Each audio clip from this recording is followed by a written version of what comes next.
this bishop called up Brett Powell, this really notable Catholic speaker, to talk about things going on in his diocese. And, the usual things.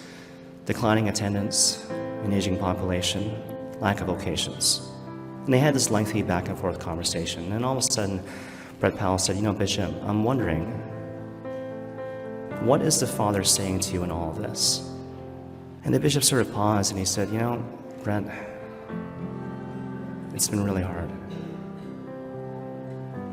Now, I don't know about you, but for myself, I made this connection to something which happened before in my own past. So in my last parish, when I was in Oshawa, in the early going, I remember having multiple appointments with this young woman who was amazing and wonderful, Catholic education, and we talked about all sorts of things, spiritual life, God, whatever. And at a certain point, she had to leave to go back to complete her studies. And she asked me this question: Father, do you ever ask God what he wants you to do? And I'm like, well, yeah, like all the time. And she's like, to be honest, I never asked that.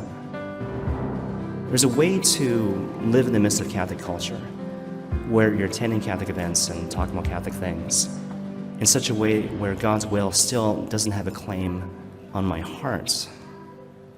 Whereas in reality, it's supposed to be the opposite. What is the Father asking of me? What does he want me to do? And once I find the answer to that question, even incrementally, that becomes the foundation for how I'm supposed to live my life right now and going forward in the future. You can't have Christianity without discipleship.